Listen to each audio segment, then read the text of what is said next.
on the Reef Beef podcast. Tonight, we are going to be talking about all kinds of stuff. We're going to talk about mechanical filtration. We're going to talk about a beef with a piece of equipment that's got metal in it.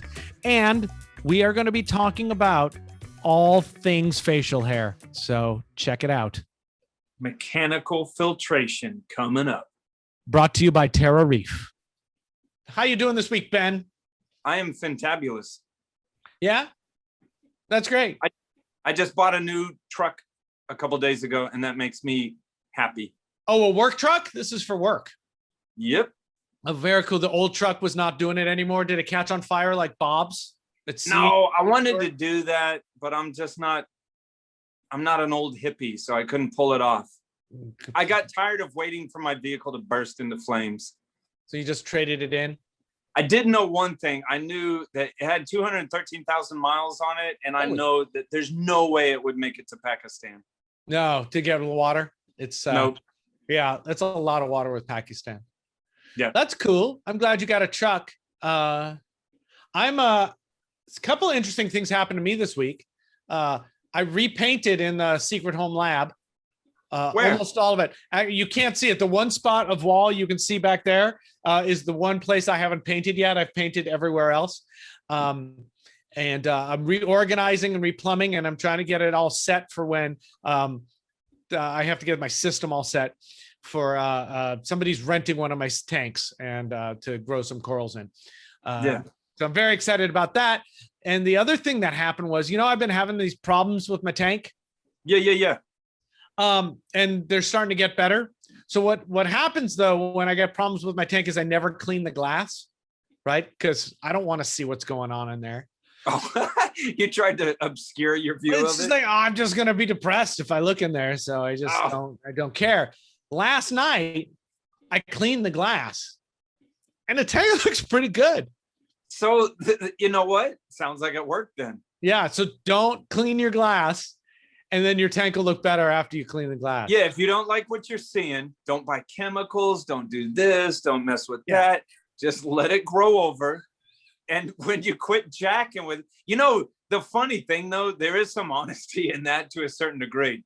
Yeah. Like, depending what the problem was. You just ignore it and leave your hands out of it a little bit. And some things are self-correcting. That's true. I mean, I started doing big water changes, although they've had no impact on the phosphates or the nitrates, which is hilarious. Have you noticed anything at all, though? More calcareous? Well, everything seems to be coming back now, right? So okay. I had some large polyp stuff start to detach from skeletons. I had RTN. I had stylophora that just looked like ass and started receding. That's all back. The stylophora now looks like it's growing. The tips of the acros that were browned or were actually dying back have gotten new growth covering them up. So yeah, things look good. And I did the big water changes and I started adding some trace elements again because I thought maybe that's part of the problem and it can't hurt and it makes me feel like I'm doing something. So yeah, but it okay. Couple questions. Couple answers. Couple answers. The trace elements if you're doing bigger water changes, don't you feel like you're probably getting all those minor and trace elements and already with the water change? Probably. My thought though is giving them more than they need might help make them happier faster. I mean, this is really just kitchen sink shit. This is not well thought out. This is not tested. I'm adding the molybdenum and the iron because that seems to be one that in the past when I dose it on various systems, things seem to perk up. So dosing that and dosing some Lugals again. Really? And that's really it. Just to see, just to hope, Hail Marys. So we'll see. Yeah, but I guess that's the stuff we talk about. That's a crazy thing because you're adding all those things and then it's going to leave it murky for you. Like, oh, things are getting better. And it was like, it was the molybdenum. It's like, who the hell knows? Yeah. Who the hell knows? What it was here. Ask me what it was that turned the tank around. Richard, what was it that turned the tank around? It's probably one of the things I did. But which one? You just spin a dreidel and see which one it lands on. Yeah, but I mean, that's the hard part, right? With tanks is, do you want to, I don't want to try one thing for 2 months and see if it fixes it. I want it to be fixed now because I want to lose less coral, right? I don't want to keep losing stuff. So I don't want to just dick around with one thing and hope that that was it. I want to hit it with a bunch of stuff to hopefully bring it back sooner. Here was the more pertinent question. So yes, Ben. What I'm asking you is in thinking back in the past to these spring events that you have with your system where you get some RTN and this and that, is this one fixing itself faster than you remember? No, it's about the same. I mean, okay. It's enough for me to ignore the cleaning the glass on the tank for a month or so. Okay. So, is that longer? No, it's about the same. I tend to think it's something I'm doing or not doing when I get lazy. So like we said, I said in the past that, it could be that I'm not changing the carbon blocks on my DI soon enough. Right. And so maybe chloramines is getting into the system. Chloramines. Chloramines. That's what we have out here because we're means. So that would be my guess. Tell the beefers that, just in case a beefer has never heard what that is. A chloramine is when they attach ammonia to a chlorine ion. It makes the chlorine a little more stable in the pipes, but it's on our end of the deal as aquarists, it's kind of tougher. It's tougher to break up a chloramine or chloramine, however you want to say it, versus a chlorine. It takes a little bit more chlorine remover or carbon black. It takes a bad toll. That now I don't want to like now Richard, but I'm telling you, man, you got to be sure what sort of carbon blocks you're using because chloramines will tear the hell out of just a standard carbon block. Well, I'll tell you, this problem comes up it's happened twice, right? About 2 years apart. I'm using the same damn carbon blocks. So I don't think it could be the carbon block because in between these events, the tank is like gangbusters. So hey, I've seen a study, and I don't know if you want me to that it matters where I say we're a solder or not, but they did an actual study with good equipment showing like different sort of carbon blocks and sure. And it's pretty freaking amazing how some, standard carbon blocks just like freaking, I'm talking about like 3 days and they're done. Yeah. Well, I'm not using a shitty carbon block. I'm using the same carbon block that they use at Aquatic Collection because I go there. Is it Matrix? No, with a K? I don't know what it is, but it's the same thing they're using and they're not losing stuff. So clearly it's working there. But I'm going to be looking into these carbon blocks a little bit more. So I'll look at the ones that you're recommending and see what I can see.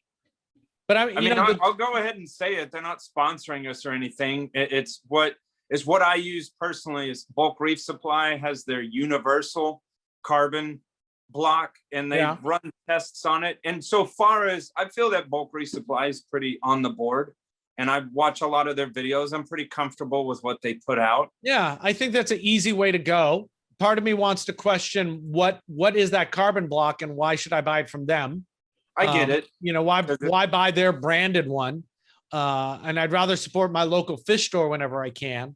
So I'll be looking into more. I think mainly though, and I got a little thing that Jake Adams actually hit me to that you know about that will tell me how much water actually goes through my volumizer. The volumizer. I think that's the one. And I don't remember. It's almost like those the Neptune flow meters kind of. It has like a little paddle in it. You can take. It's almost like a little John Guess fitting.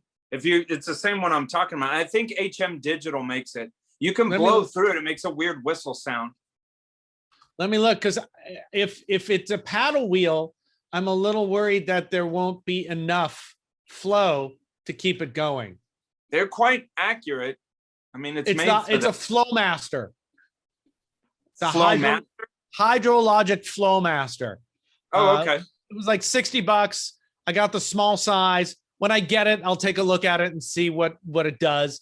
Jake's usually pretty good on the gadgets. and he reached out to me privately and was talking to me about that. So I figure that's a thing to give a try and check, instead of going, I should change my carbon blocks every 6 months, which would be the easy way to do it. I can also, what's the carbon block rated for, and determine if it's rated for 5,000 gallons of filtration, I'll change it 4,000 gallons or something like that. Exactly. So I'll take a look at it. Also, I'm interested to see how it does such low flow, because exactly the paddle wheel things don't do well with low flow. So I'm interested to see how it goes. So we'll see how that works out. I think the HM Digital, I'm not an engineer for them or something, but I think they make up for that because it's such a tiny, it's just a 1/4 inch, like tubing, that it makes up for that lower flow with such a small diameter, gets it going. I used to use them until I really learned the ins and outs of, for my purposes, RODI units. And I just got, after messing around with those for like 5 years, I was like, I just changed the carbon blocks, both carbon blocks, once every 6 months. And it's like, I don't really need to know. Yeah, that's probably the easier way to do it. That point. Say that again, sorry? They brought me to that point of realization, but I didn't feel the need to mess with them anymore. That's a great point of how we make changes in the hobby when we move through things. You buy a thing to help you get a feel for what you're doing. I mean, it's the same reason you calibrate something, right? We don't care really what the calibration is. We just want to be able to have an understanding between you and the device to be able to manipulate it and see results. So I'm all for using things for a while until you get better understanding of what you think is actually happening. I think that's great. I don't know. It's not like I just had an epiphany, but it kind of dawned on me. That's how I got to a point. Now I'm not recommending this to beefers, but any long-term advanced reefer is going to know, like after a while, it's like someone's like, oh, you want to test nitrates? And it's like, well, I mean, I could, and in certain scenarios I would test nitrate, but it's like, I don't test a whole lot much anymore because I've just 25 years professionally. It's kind of like, it's not an excuse to not look at stuff, but you kind of get a feel for it. Sure. So I got a question for the beefers, and you can answer this question in the comments. I am notorious, if anybody knows who I am at all, for running my tank with high nitrates and high phosphates, right? My phosphate right now is like 0.4.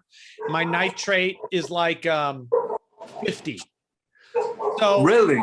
Yeah. But I mean, you feed a lot. But it's been like that for a long time, right? Yeah. So I'm toying with the idea of trying to bring them down. Well, and that's, yeah. So the question is, should I do that? Do you think I should do that? Or I should just stop being lazy and do the things that I normally do on a more regular basis and let it slide? One of the things I'm thinking of doing is bigger, more water changes, right? That's going to happen for other reasons. Right now I'm doing 15 liters a day is what I'm supposed to be doing. I'm thinking of making one of these tanks over here into just a Chaeto garden, just converting it all to Chaeto, because one of these tanks is not really doing much. I could do it for that. I'm thinking about doing that. So do you think I should do that too? And everything I've done so far with Chaeto to try to bring down nitrates or phosphates has resulted in absolutely nothing. So the question is, should Rich change his methodology, or should he just let it ride? You want my 2 cents? No. And now we move to the next segment. I want your $3. Yeah. I want your $2. I'm on both sides of the fence, because part of it is, if it ain't broke, don't fix it. Okay. Yeah.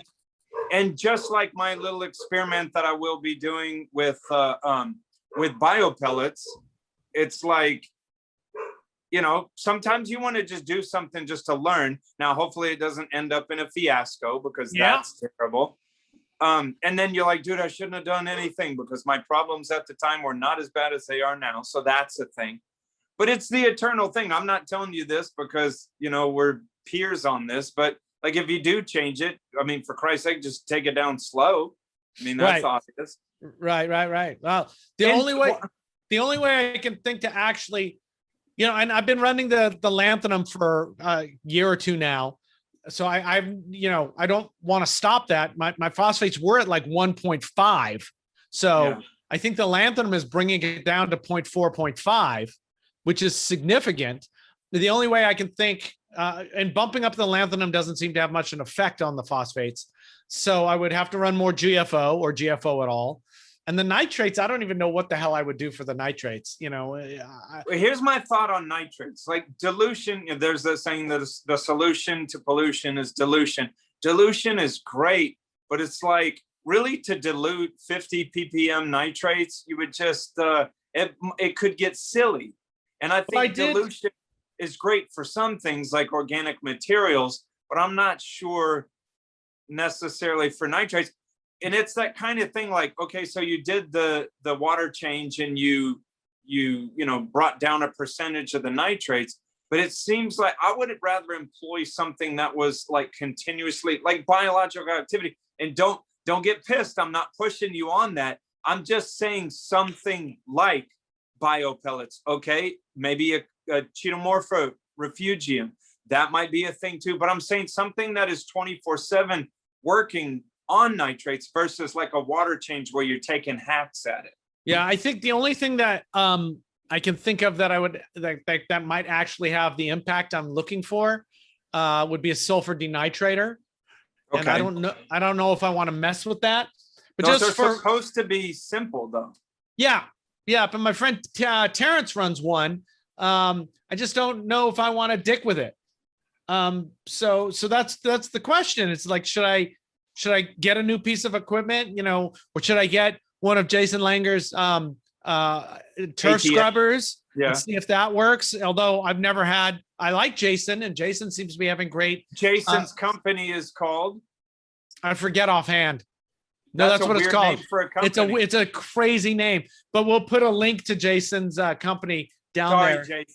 Sorry, Jason. Excuse for our pitiful attempt to, Yeah. Well, you beef you up.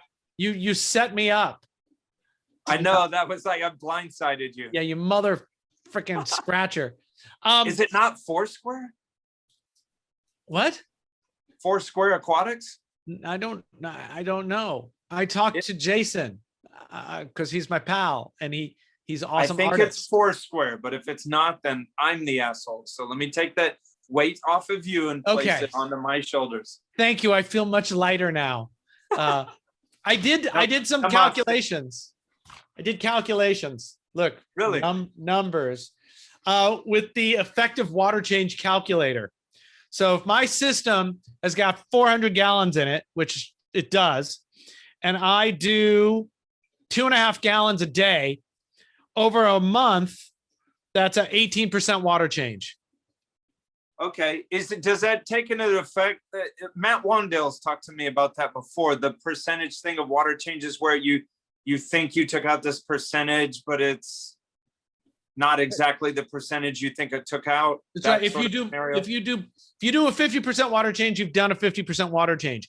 If you do over 5 days, smaller water changes that equal whatever 50% of your system is, you have not done a 50% water change because that water mixes, right? So I used, and we'll link it again. I use this calculator all the time whenever I'm thinking about this stuff. Hasma's Reef water change. So if I did 2.5 gallons, it would be 18% a month. If I did 4 gallons, it would be 25% a month. If I did, is that right? Yeah, 4 gallons would be 25%. If I did 5 gallons, it'd be 32%.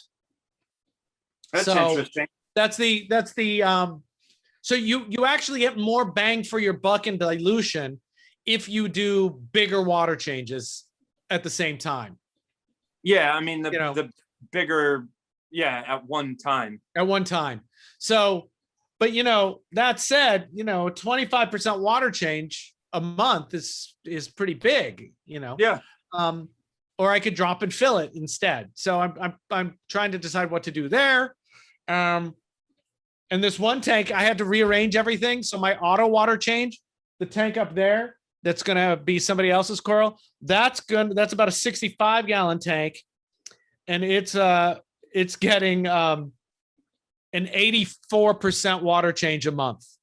Wow. Because all the water change from the rest of my system is going through that, and then that goes to drain. Oh, no way. Yeah. So that's the easiest way for me to not get contaminants from whatever's going to be going on in that tank into my system. So you're going to take the old water from your other system and run it through that? Yeah, I'm already doing the auto water change. Okay. So now the auto water change, instead of going to drain, it goes into that tank, and that tank overflows to drain. Okay. That's interesting. So it was the easiest way I could think of to isolate that tank, yet be able to do water changes and not actually do them with my own hands. Yeah. Because my hands are very, very soft. You got your mother's hands. I got my mother's hands. So yeah, I'm interested to see if people think like I should screw with it or I should leave it. I'm really interested to see what people think about that. I think 50 parts per million nitrates, for me, in my opinion, is concerning with especially your SPSs. And it's something I would leave on the table with the question of why am I getting RTN and why this and why that. It would always be forefront on the table for me of why is this, why is that. It's like, oh, well, you got 50 ppm nitrate. If there weren't extended periods when the tank is gangbusters with those parameters, I wouldn't care at all. That is a little, that's confusing. I mean, I would care a whole lot. But there are long periods of time when the tank just goes kaboom and I feed the crap out of it and blah, blah, blah. You know, maybe I'm not feeding enough now, you know, could be all kinds of stuff. But I think the RTN issue or the issues I've been having is a discrete thing. And water changes and adding trace elements seems to have corrected it, which. But I'm like Sherlock Holmes here. Yeah, you're like doing me. Yeah, but this hasn't ended. You said in your recollection hasn't ended any quicker than it did any other year. No, so well, it's kind of hard to say that anything has had anything off of that. Okay, so this is different than the seasonal RTN I used to get. I'm having some RTN around the season, but it's not nearly as bad as it was. And it's also I got, you know, the Posilopora, I mean the Stylophora, it didn't RTN, it just kind of sucked at life and was receding. It wasn't not good expansion, coral expansion. But yeah, but it wasn't really like recession. It was just not doing well and dying off, kind of. You know, the polyps looked like shit. They look bad. You would have looked at it and gone, that's not healthy, right? Okay. There's a little bit of RTN here and there on some other tanks. That resolved really quickly in like 2 weeks. But in the past, when there's been seasonal RTN events, it was like, boom, like it would go on and everything would be effective and it was bad. I don't think that's and I never got the large polyp pulling away from the skeleton thing. Oh, on LPS? Yeah. Now that happened 2 years ago. And I have a vague memory of thinking, oh God, I haven't changed my pre-filters in a long time. And so that's why I'm thinking there may be a connection there. But I mean, and correct me if I'm wrong, that's still kind of a mystery why that happens. I have had that happen to Catallophilia, elegans corals. Yeah. I've had that happen, but that only seemed, the only thing I can correlate to that is the size of them. Because I have some in some tanks that are very large, like size of a basketball. And it's happened to me about maybe 4 times, but it's only when these specimens grow really large and then like half of it just flies off the skeleton. I've had Trachophilia do that too. This may have been 3 years ago now that I'm thinking about it. It was 2 or 3 years ago. And it was horrible to watch in my tank. You know, whole frog spawn coral heads would come off, you know, and float around. Duncan coral, the heads would come off. Some of the dendros, the heads would come off. Blastos. And I was even looking at it under the scope, and there was absolutely some kind of pathogen in there. but some kind of bug growing in there. But was the grub the cause, or was the bug taking advantage of the problem? All of those things. Yeah. And when I saw that kind of starting again is when I was like, oh, we're not letting this happen again. And it's the same thing I did the last time, was just big old water changes. Maybe I ramped up the UV, let that run for a bunch. But it was just try to get everything healthy again and wait for this to pass. So it seems to have passed much quicker this year. But it's a month or two where I just haven't been paying attention, just been doing water changes and making sure the carbons are changed and putting in some traces. You are, I'm not.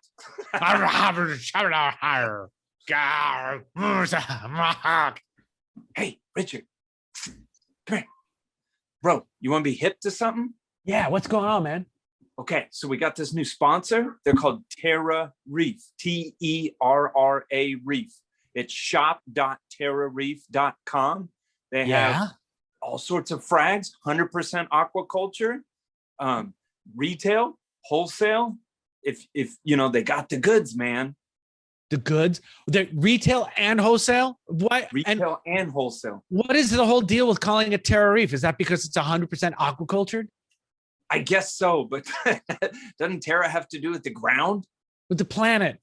The planet. Okay. Planet. Yeah. So TerraReef. If you don't like TerraReef, you're just a terrible person. Yeah, and you don't want to be a terrible person and hate the planet. Don't you want to leave something for your children? Think about the children. Also, in my studies and my world travels, after a lot of contemplation, I realized that TerraReef, guess what? What? It rhymes with beef. It's a match made in heaven. TerraReef. It is. It was meant to be. It was density. Yeah. And you know what? What? Since you and I always vet the products that advertise on our podcast, we actually ordered. Yeah, we both ordered, right? You ordered the wholesale, right? How did that go? It was wholesale-ific. I ordered the retail and it was retail-tastic. No, but in all honesty, did he do the tape where you just peel the tape up and you don't have to wrestle with the styrofoam out of the box? You open the box up and it's got a thing that says pull me, and you pull it and it pulls the tape off the styrofoam box. So the lid of the styrofoam box just comes up and you don't have to wrestle with that. I like that so much. I was a little worried because I thought it was a practical joke. Yeah, but it wasn't. I thought coiled up snakes were going to fly out of it. And did coiled up snakes fly out? No, wholesale corals flew out of it. Perfect, because that's what you ordered. Yeah, thank God. Shop.terrareef.com. TerraReef. It rhymes with beef. You are, I'm not. I don't want to stick my nose where it doesn't belong. Yeah, it looks like you have a gun on your counter. I do. Oh, that's my beef. This thing I bought a while ago, and it's been great. I've loved it very, very much. It's you put your tubing on here. I hate sucking on hoses, right?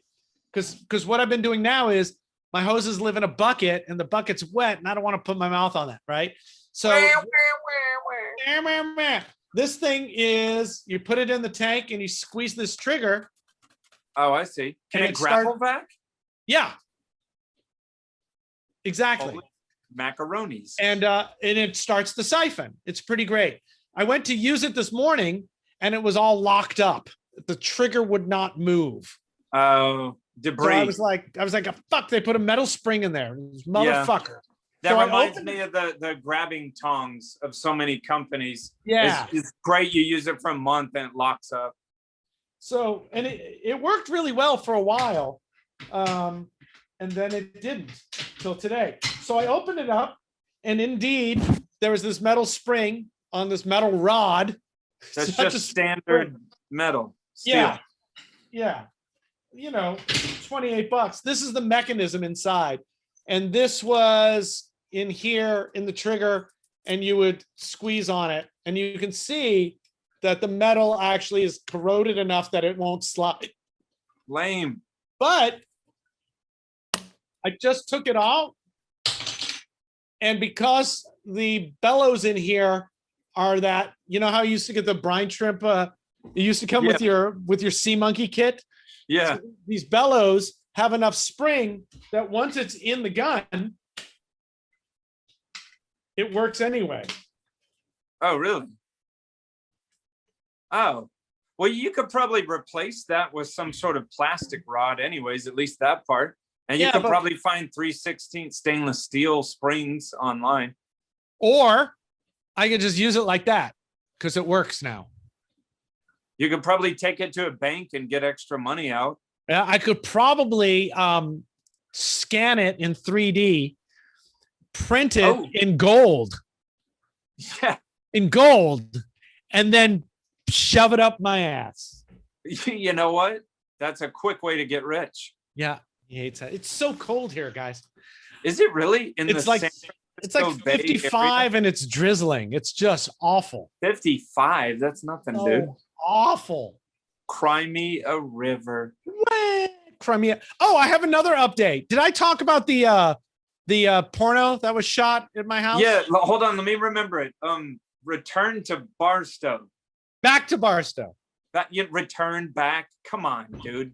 Semantics. I would watch Back to Barstow. I would not watch Return to Barstow. Is there a number 2? It's like Downton Abbey. Return to Barstow. Return. Return back to Barstow. Return to Barstow. I think return sounds better. That's just my 2 cents. Not for porno. You know, I never knew that porno was so like highbrow, you know. Well, now you know. Grammar critical. And the more you know. So I had to I'm taking everything off the shelves, right? And I found on one of my top rail shelves my copy of Back to Barstow. And that dick root. Oh yeah. Back to Barstow. Back to Barstow. So it does exist. I'll probably watch it just to see my house. Yeah, right. Get the Jergens ready. What we've done a beef. We've babbled about my system. We've asked some questions. Hey, I want to talk to you about mechanical filtration. Oh, let's talk mechanical filtration. You know, okay. So we'll dive into it deeper. But the weird thing is, was it the first time I was at your house or the second? You spun my head around, and I don't think that was your intention, but you spun my head around on the whole concept of mechanical filtration. And just went after I left your house, let's dive into it. Mechanical filtration. Important to you or not? To me? Yes. No, not important. After spending that time at your house, I think it's that time that I replumbed your system. Yeah. Or that was the first time. The second time was when I did the metal, the 80. Yeah, we did this metal stand. So I think it was the first time I was at your house. Yeah. Dude, I know I say it too often, but that I've been doing this for a long time. Always did mechanical filtration. Always, filter floss or socks on the overflow, this or that. Yeah. When I left your house, I was like, because I do just like everybody else. I had the drawstring bags on the overflow pipe. Yeah. And so immediately I quit doing that on all my clients' tanks.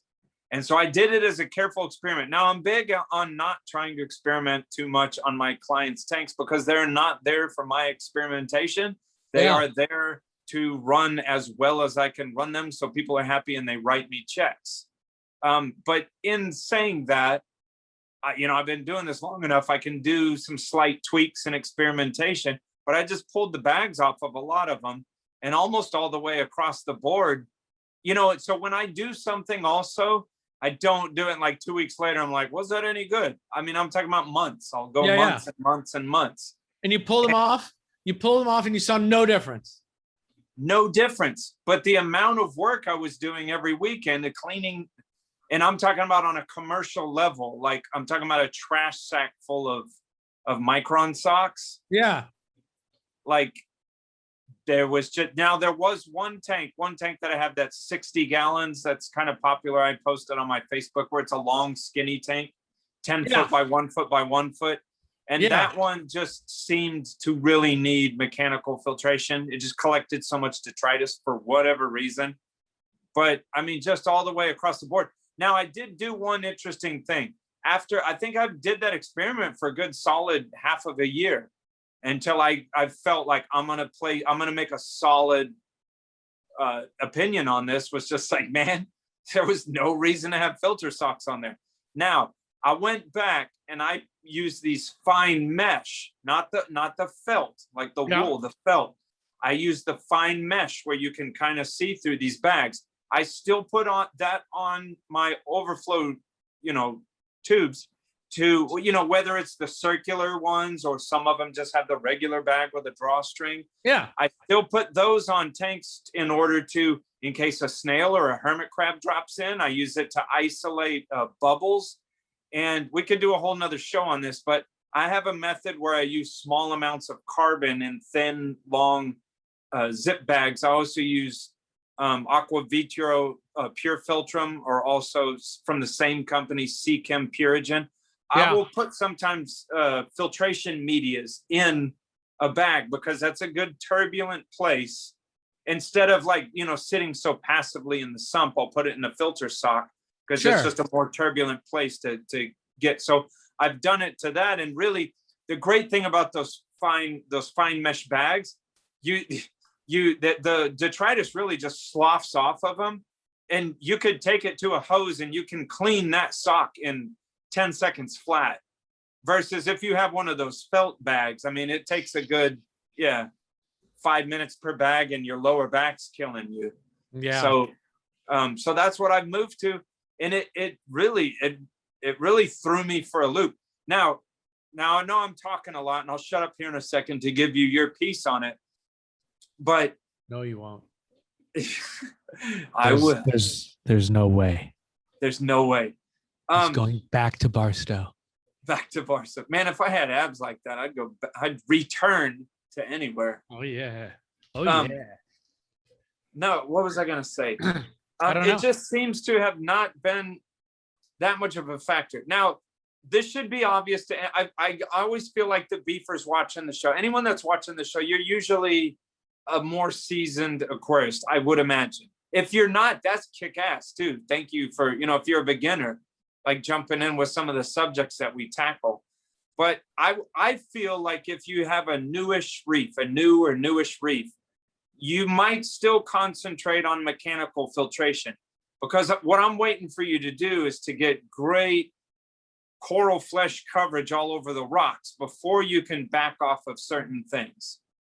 If you have tons of polyps and coral flesh all over the place, covering up the rock, then those are a bunch of mouths that's going to eat this detritus and the flocculents and all this stuff that, bacteria, all this stuff. Where, and at that point with great coral coverage, I'm not feeling like mechanical filtration is that big of a deal. On a new aquarium with like 10 corals in it, it might be. Well, let me ask you a question first before I forget. When you put that filter media in the sock, it's not turbulent enough to fry the media, or is it a resin so it doesn't fry? Like you wouldn't want to put like carbon straight in there, right? Because it might tumble and break up. I do use carbon. I use Kolar Labs carbon, and I put it in a 2-inch by like 8-inch. It's a little mesh bag, but it has a zipper. I only like the ones that use a zipper. It is from Tideline Aquatics. But follow me here. I don't put it loosely in the bag. I open it up and I fill it tightly in the bag, and then I pre-rinse it real quick till it runs clear. So when you put it in there, it's really kind of holding tight. Yeah, got it. So it can't fry. That makes total sense. Carbon is very frangible, which means it's very prone to breakage and dust and this and that. So if you put it in there loosely, this is why you don't fluidize carbon in a reactor. That's why you pack it instead of fluidizing it. It would turn into dust and blow all over the inside of the tank. And why you have to be careful about how much you fluidize GFO, because GFO will also fry, and then you have GFO dust on everything. And that may be a nucleation site for cyano. Hey, little side note on that real quick. When I do use, when I do use GFO on a system, I do like to use those little 4-inch bags with the acrylic brackets, and I will lead a GFO reactor into one of those bags. Now, a lot of times I won't use the fine mesh I'm talking about. I'll use the old school felt that's kind of thicker, but just because win, lose, or draw, no matter what happens to that reactor with GFO in it, I want it to only go into the sock. I've had too many times with it blowing into a sump and then into the tank without having it go into a sock first. Yeah, and I use a 2-stage filter canister for my media like that. And I'll do GFO first and then carbon second. So the carbon would really stop any fines from the GFO going through. And it's also not fluidizing, it's pressurizing. It's forcing the water through the media rather than fluiding. But anyway, I think mechanical filtration is great for what it's great for.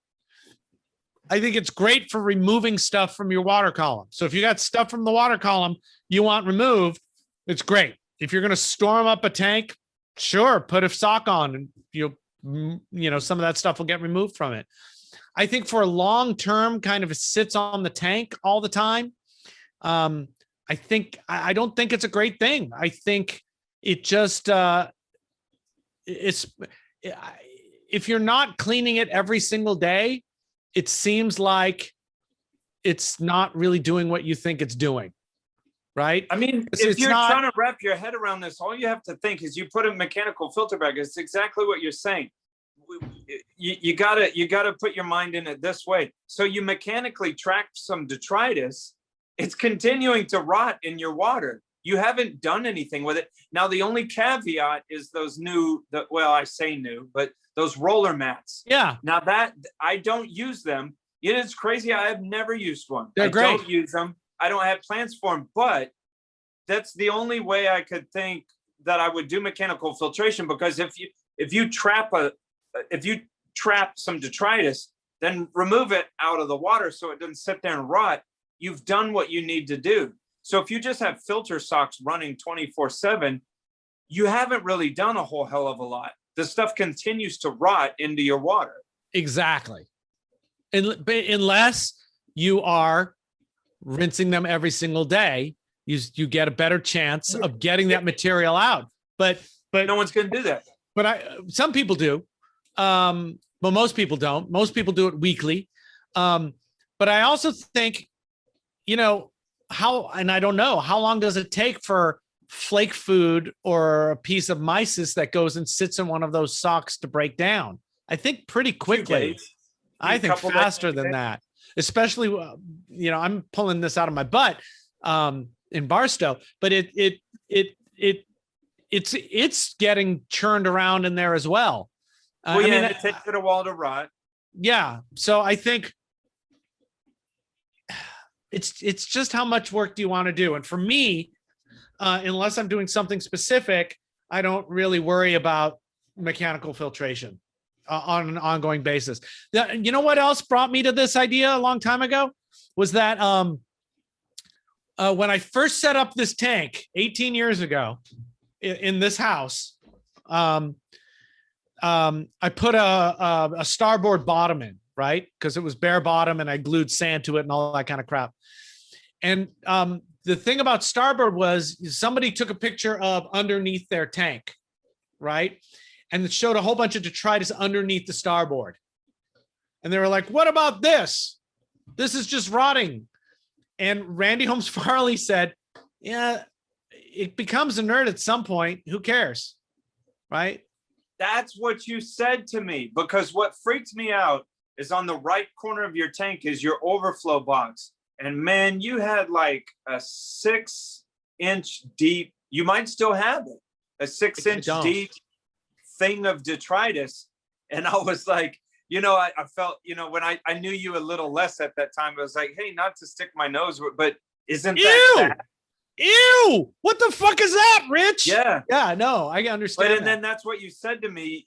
I mean, I think at some point we should bring on a microbiology expert to the show to verify a couple questions that we have. But like, I guess biological action would work on that detritus over the course of a couple weeks and then done and done. I would imagine.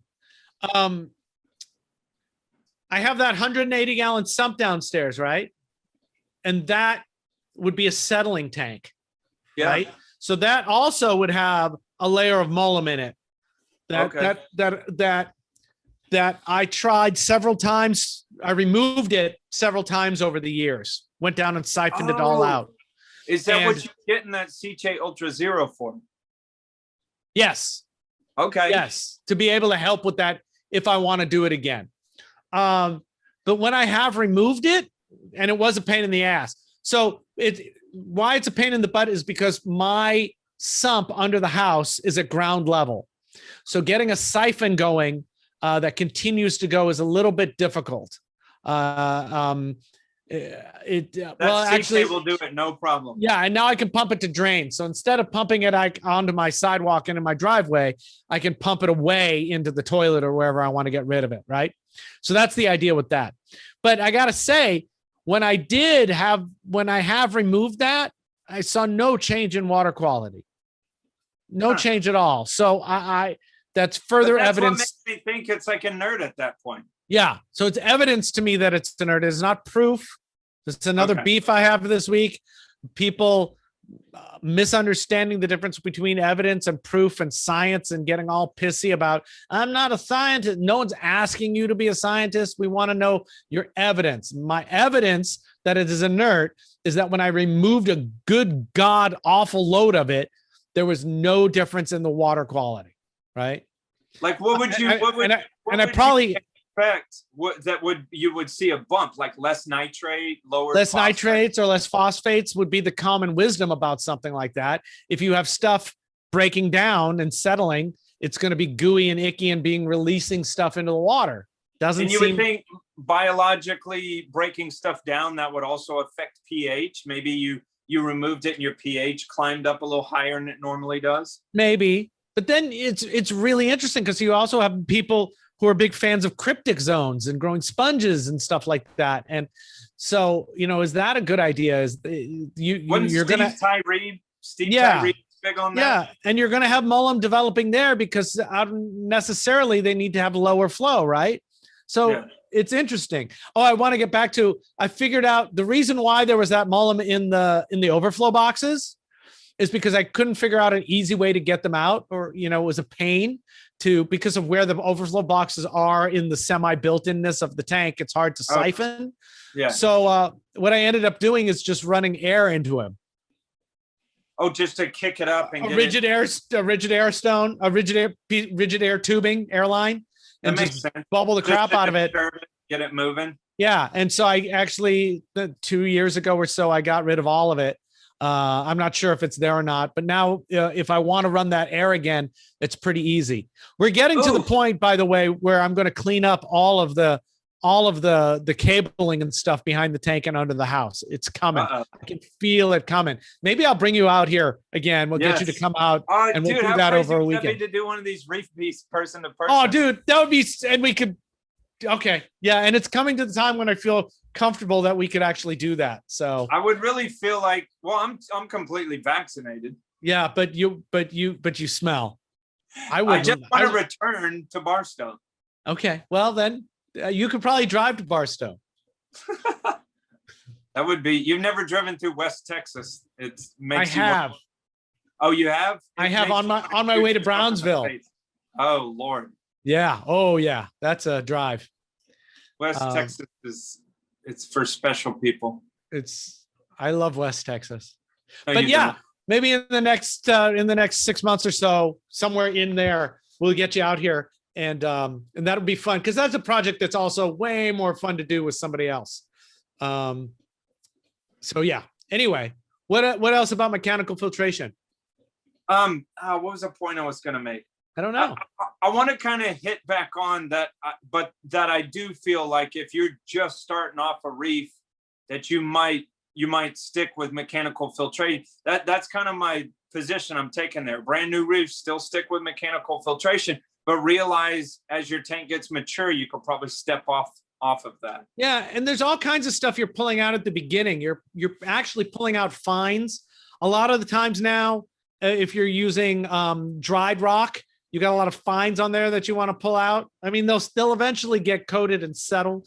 If you're using live rock, there's stuff shedding from that, and a lot of bacterial turgor you would expect them to eject stuff. So yeah, there's definitely a place for mechanical filtration in my mind. And again, some people love it. Wandell, runs everything with mechanical filtration, and he's on it, and I think that's great. I know that I'm not going to be on it that way, or until recently, I would not have the energy or desire to be that way. Well, from a maintenance standpoint, like if you're paying big bucks, I'm seeing you once a week. A lot of times it's every other week. It's never once a month. The minimum I'll tell someone on a reef tank once a week, every other week. Yeah. And if you got big bucks, it's nice to do once a week. But so that's it. Best case scenario, I'm there once a week. I would say majority of my reef clients are every other week. And just mechanically, like every time I get there, the bag is filthy and overflowing. And what did it really do? Now, and I will also right once it starts, if it's been overflowing for 3 days. Yeah. I mean, you've removed whatever on the surface of the bag, but there's a lot of stuff now that's overflowing. And I did never quantify this, but if you think about it too, you and I had this discussion too. Tiny pieces of detritus are electrostatically attracted to protein skimmer bubbles. So if you took a mechanical filter sock off, you potentially, you could quantify it. I'm not saying I have seen proof positive, but you would probably pull out a little bit more skimmate that would be pulling out some of that stuff. Especially if you've balanced your skimmate, your return through your sump, to balance the skimmer. For a while there, an idea was that your overflows would go directly to your skimmer body. So that was kind of like a German thing a long time ago. I used to take care of an aquarium set up by a Dutch guy a long time ago. And he did have the pipes from the overflow go directly into, what are those called? Recirculating skimmers. So that was feeding the skimmer, because you're extracting surface water where you would think a lot of those proteins, because I said in that one show where organic molecule is one side's hydrophobic, the other side's hydrophilic. So it's looking for an air-water interface. So people were, I guess, kind of surmising that a lot of those proteins are going to happen at the surface, and then the overflow skims them off. It's turbulent and it goes right into the skimmer was the thing. I don't know if that really means a whole hill of beans, to be honest. I don't know about, you are removing the surface scum. Great. If you have surface scum, I think modern tanks have enough surface agitation all the time that it doesn't build up in the same way as it used to. It stays in solution more, it seems like to me. But the idea of matching, so you are actually filtering all of the process water through your skimmer, makes some kind of sense. And the way I dealt with it was I just lowered the flow of my return to kind of match what I thought was going on in my skimmer. Yeah. And there's actually an easy way to do that. You put your skimmer in its own chamber. And so in my tank, in my sump, the returns go to a chamber. And then there's a pump in that chamber that feeds the skimmer, because the skimmer is external. And then the skimmer pumps into a different chamber, but there's enough. But if the chamber that the return goes into clogs, if the skimmer pump clogs, it can still go up and over and flow into the rest of the system. So you could balance it that way. But there's a million ways to skin a reef. And I think I was talking to somebody this week about maps to reefing and how maps are so great. And I was saying how maps don't actually exist. There's no map for reefing, or the map that there is like the original Google Maps, where it would say, make a left on this bridge, and it was a fucking mountain. And instead, are you talking about like a cookie cutter, like a recipe? Successful reef. Oh man, Mark Callahan and I have talked about that for years. Yeah, I think we talked about it when he was here too. But there's no recipe. There's just your current understanding of how the system works, right? The crazy thing too, I'm telling you, like setting them up in residential, like as a business, you would think that I kind of have my particular methodology. Sure. but you would think I'd go in these places and all the tanks are the same. They're all different. Yeah. They're all different. And I can't even explain it why. It's not from me. It's just, I set them up all similar but then they end up having different needs. You can't, there's no cookie cutter reef tank. That's why no one go on a forum. There's no, and everyone's arguing about it. The most cookie cutter thing that I ever saw was the quarantine facility at Georgia Aquarium. And what they did was every tank was the same, and they could click in, through plumbing, they could not click, but they could put in through unions and ball valves, true union ball valves, fluidized filters, right? So they had a biofarm going where they had all the fluidized filters going and being fed. When they set up a new tank for QT or isolation or whatever, they would just shut one of those filters off of the biofarm, move it to the system and turn it on, and boom, instantly Smart. It's done. And every tank was the same, and they all had, I think, the ability to have 2 or 3 of those on if they needed to extend and have extra filtration for bioloads. That was the most, but behind the scenes on the displays, I've never seen a public aquarium where all the systems are the same, because the back of house spaces are all different. That reminds me of a thing that I have done in the past, like the company Marine BioPure. They have the kind of slates of that porous material. They also have like the balls and the cubes. And also I've used Eheim FS Substrate Pro and just any different sort of biomedia. I will often put that in I have like 6 reef tanks in my house. I'll put those just in a space. I'll tuck it in there. It's not for the tank. It's for if I have a client emergency, I can grab it and run, or new tank, grab it, run. And you got instant bio. It's a great way. Patrick Carter, who's local to me, who does service and stuff, and who takes care of my tanks, who saved my tank when I was in Tonga and had the whole problem. He was setting up a new tank, so I had a few of those blocks in my system for a while. You are, I'm not. Hey,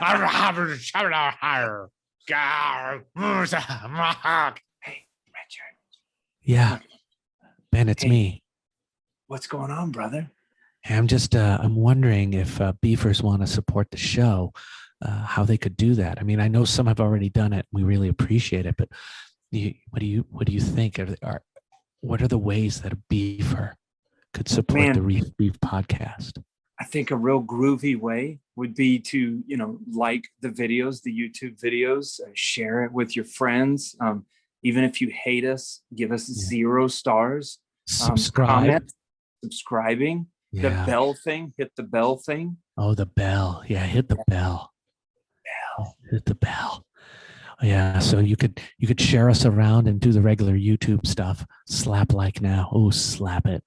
What else, Ben? And whatever podcast you're listening to, you can give us a rating on there. Oh yeah, rate us hard.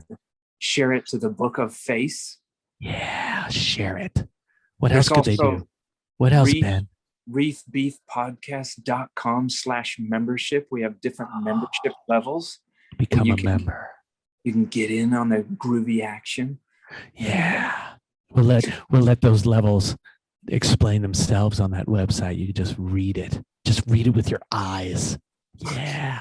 Let your brain assimilate it. Hey, also. Yeah. Go ahead, baby. Oh, I think there's merchandise now. We have Reef Beef t-shirts for sale and Reef Beef other merch and bags and stuff. We also have some Secret Home Lab stuff, Home of the Fightin' Church-Eye. It's an octopus shirt that my daughter drew when she was little. It's cool. And we also have a new shirt available there with a doodle I found from my daughter when she was 8. It was a picture of her. Yeah, on my arm. It's a picture of her eating my arm. And the note said, "This is me unhinging my jaw and eating your arm." So that's a shirt and a poster now. So you could do that. I think I'm forgetting one other way that they could support us, Ben. It is the Bias of Beer. You can find that on our website. And, not to polish it or anything, but it's essentially just giving us money. Yeah, it's just straight up giving us money, which seems to be a thing people like to do, and we appreciate it very much. It does help us keep the show going, and bring on guests and have better equipment and do better shows. So thank you very much. And I hope you've enjoyed listening to this commercial for our own show. We really appreciate it. We do. All right, slap like. You are, I'm not. I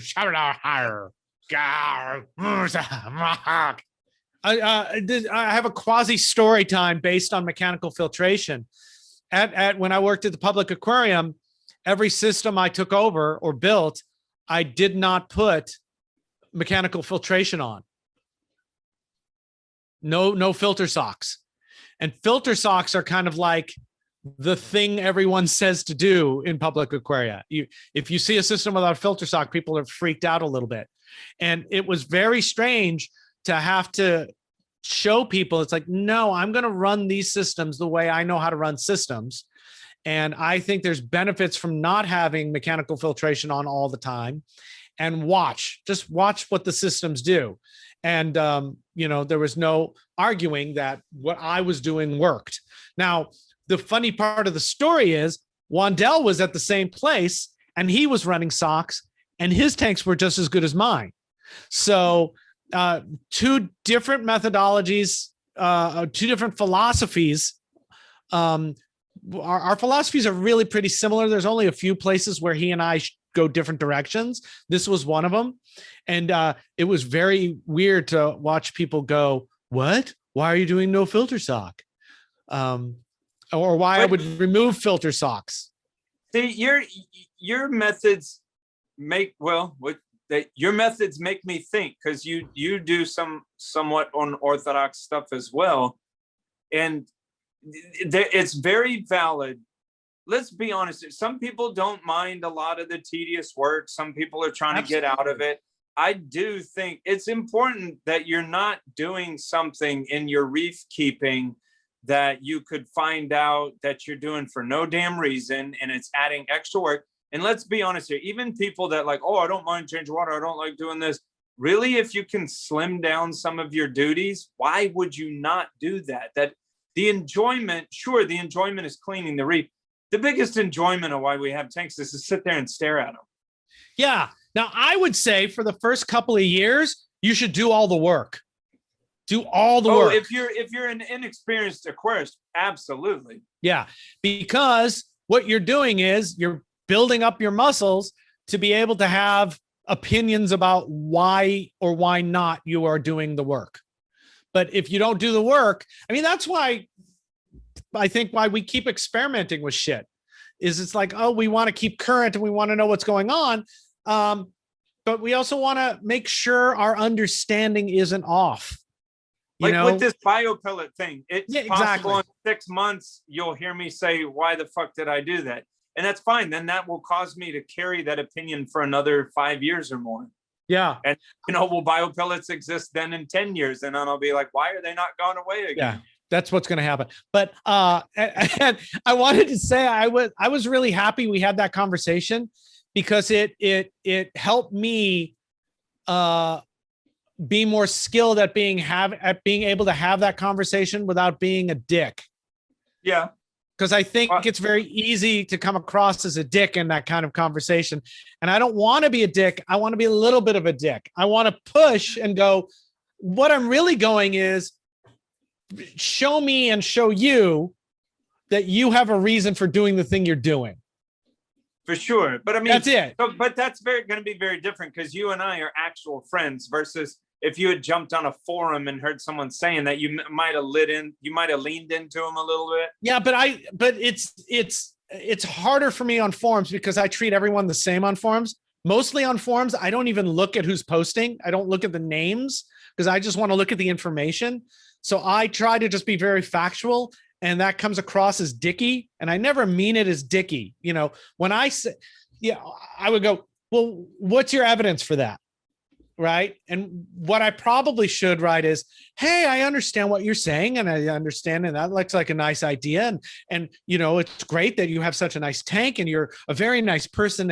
And I'm sure people like you. And I was kind of wondering if you could help me understand what the basis is. That's so much effort. I don't want to do that. You know why I don't want to do that? Because they often come back and why are you being a dick anyway? So I don't know. Even with all that. Maybe I am just a dick. You and I are on a very similar wavelength. And, you know, you and I have also known each other for a while. And I've seen that. I've been involved in conversations when I don't know. And I'm not an ass kisser at all. Anyone that knows me for real knows I'm not an ass kisser. But it's like, it's just Richard and I have always been on a similar wavelength. And so when people like, because I think ever since I was a kid, I'm like a why person. And I'm not trying to be a dick. I'm trying to feed my own brain with that why. I'm not trying to poke and needle. And then when people have wrapped their ego around in that thing and they're like, oh, why are you questioning me? It's like, I'm trying to get at the root of why. And then so I never really took you. You're just a person that is just pushing a little bit. And that it shouldn't even be conceived that you're pushing the person. You're just pushing the idea. It's like, why do you think that way? You know? Exactly right. It's to say it in a terrible way. I don't really give a fuck about your tank. I am trying to test your ideas against what I think I understand. I mean, is it okay to say that that's kind of, it's scientific rigor? It's just rigor. I don't know if I wouldn't call it scientific rigor. I would call it critical thinking. Certainly the scientific community, this is how they do it. And I've heard that it's pretty rough. It can be really harsh. Yeah. But, you know, and I don't know, maybe forums are not the place for you and me. I know you know that. I don't do it. That's why I don't do it. Because if I want to give advice, I don't mind being questioned. But when I put my stuff into it, and people are like, what the fuck do you know? And it's just like, well, it's the problem I have. We should probably stop and do this in another show. But is when I think the best way to be a good reefer is to have a philosophy of whatever it is you're doing and a reason for why you're doing it at the specific time you're doing it. I don't, and all too often it feels to me people are doing it because. This is a weird way to quantify this, but if you go into the aquarium hobby and you go in deep and hard, I'm saying it takes more, and that was not a sexual reference, but I'm saying it takes over 5 years. Yeah. Return. I'm saying it takes more than 5 years to get to some point where you know enough to where you are developing a philosophy for what you're doing versus just asking everyone what the hell's going on. I phrase it a little bit differently. I think you have a philosophy. It's good to have a philosophy right when you start, and you can, and you have to know that philosophy is going to develop based on your experience over time. And I think it's you have to have a philosophy, otherwise you're just guessing. And why? I don't know, man. You know, no matter what, we're all going to kill stuff, and mistakes are going to happen. I guess we're just trying to do the best we can do with what we got. And my feeling with that is to try to have a reason for doing everything you're doing. You know, even if that reason is because Ben told me. I mean, seriously. Let me put it this way.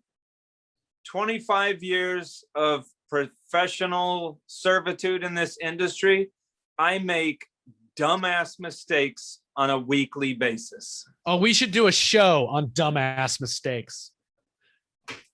Yeah, on a weekly basis. Awesome. Yeah.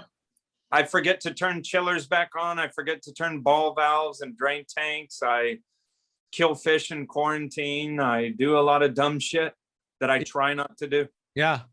And everything. Yeah, that's what a controller is for. But you're just trading now. Now you've got to be an expert in the controller, and you're going to do dumb shit with the controller while you learn to be good at the controller. We need a show about controllers as well. It's just a fucking back and forth, you know?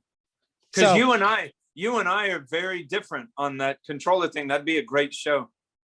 Yeah. Okay. We'll do I'll write it down. Pro and con controllers. Have a good week, everyone. Yeah. There's no dramatic upside. So Beefers, it's just like kind of a slow letdown, but yeah, I think we still got some good info in there that you guys can gnaw on.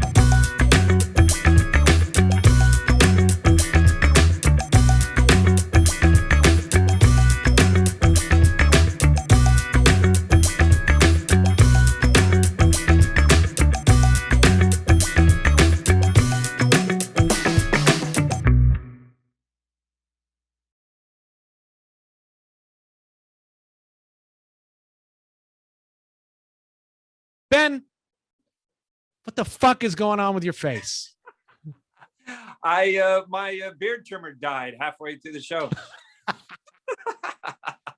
I'm taking it to the shop right now. I think it just needs an oil change. Hey, Ben. Hey, Richardo. I'm doing this podcast called Reef Beef. I'm wondering if you'd like to be a sponsor. Oh, can I be part of it? Only if my sponsorship is good enough? Yes, exactly right. Okay. Can this be my first shot? Yeah. So let me introduce to the viewers the Reef Beef glasses. When you put them on, you see reef and beef all over the place. And they come with a whatever your prescription is. It's the opposite of that. So it's kind of googly and freaky, and it can make you dizzy. That seems like a recipe for beef. Yeah. I don't know what that means, but I will agree to such terms. Agreed. Reef Beef podcast. We agree. We agree. We agree on that. And then I think we have a story. I don't even know, because this is how we do it. This is just on the fly. It's great. And that's the opening that we won't use. TerraReef will give you, every order comes with a free puppy. Yeah. TerraReef, a scented pillow with every order. TerraReef, the potpourri of the reef world. Oh my God, there you go. TerraReef, now with essential oils. TerraReef. Nope. That was a laugh right off the bat. TerraReef, that shit's funny. TerraReef, put it in your pants. I don't know what's going to happen with it, but just put it in there. Put it in your pants.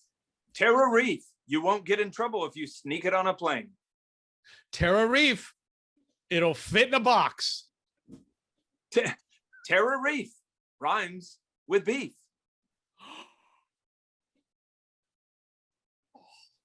Did I just find it? Yes.